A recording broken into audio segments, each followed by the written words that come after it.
உறவினர்களே, உங்கள் அத்தனை பேருக்கும் என்னுடைய வணக்கத்தை நான் தெரிவித்துக் கொள்கிறேன். எனக்கு ஒரு பெருமை சேர்த்து கொடுத்திருக்கிறீர்கள். இந்த தேர்தலில் என்னை வெற்றி பெறச் செய்வதன் மூலமாக நான் உங்களிடம் ஆசையாக கேட்டது 10வது முறையாக என்னை வெற்றி பெறச் செய்ய வேண்டும் என்று தான் தேர்தல் நேரத்தில் உங்கள் மத்தியிலே நான் வேண்டுகோள் வைத்து உங்களிடம் வாக்கு கேட்டேன். அந்த ஆசையை நிறைவேற்றக்கூடிய அளவிற்கு இந்த தேர்தலில் எனக்கு வாக்களித்து என்னை வெற்றி பெறச் செய்வதற்காக என் சார்பாகவும் நம்முடைய தலைவர் அண்ணன் தளபதி சார்பாகவும் நான் உங்களுக்கு என்னுடைய நன்றியை நான் தெரிவித்துக் கொள்கிறேன். நம்முடைய கட்சி ஆளுங்கட்சியாக வரவில்லை என்று நீங்கள் கவலைப்பட வேண்டாம்.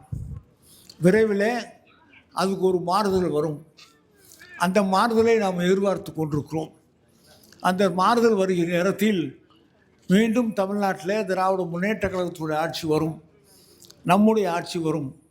அது வரைக்கும் நம்முடைய பகுதிக்கு வேண்டிய அந்த நல்ல பணிகளை எல்லாம் மாவட்ட ஆட்சித்தலைவர் மத்தியிலே கலந்து கொண்டு இல்லை தலைமையில் இருக்கிற அதிகாரிகளோடு கலந்து கொண்டு நமக்கு வேண்டிய அந்த பணிகளை எல்லாம் நான் எப்பொழுது போல மந்திரியாக இருந்தால் எப்படி பணி செய்வோமோ அதே போல் உங்களுக்கு நான் செய்து கொடுப்பேன் என்று சொல்லி நான் தேர்தல் நேரத்தில் உங்கள்கிட்ட கேட்ட கோரிக்கையை என்னை 10வது முறையாக நீங்கள் வெற்றி பெற செய்ய வேண்டும் என்று கோரிக்கை வைத்து வேண்டுகோளாக வைத்தேன்.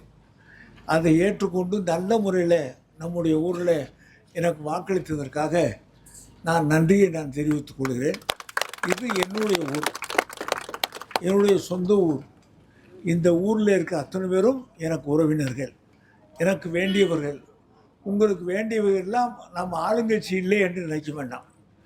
நாம் எதிர்க்கட்சியாக இருந்தால் கூட இன்றைக்கு எனக்கு இருக்கிற பழக்க வழக்கங்கள் நீண்ட நெடிய காலமாக நான் பழகி இருக்கிற காரணத்தால் அதிகாரிகள் நான் சொல்லுவதை ஓரளவு கேட்பார்கள். ஆகவே நமக்கு வேண்டியவையெல்லாம் நிச்சயமாக எப்படி நான் மந்திரியாக இருக்கின்ற நேரத்தில் பணிகள் நடந்ததோ அதே போல் நம்முடைய பகுதியிலே பணிகள் நடக்கும் என்பதையும் இந்த நேரத்தில் சொல்லி உங்களை எல்லாம் சந்தித்ததில் மிகுந்த மகிழ்ச்சி என்று சொல்லி நன்றியோடு வருகிறேன். நன்றி. 100 நாள் வேலை ஆரம்பிக்கும் போது நானே அந்த இடத்துக்கு வந்துடுவேன். நீங்கள் எங்கே வேலை செய்யறதோ அந்த இடத்துக்கு வந்துருந்து எல்லாம் நான் மனதிலே பதிய வைத்திருக்கிறேன். நான் இது எழுதியும் வைத்திருக்கிறேன்.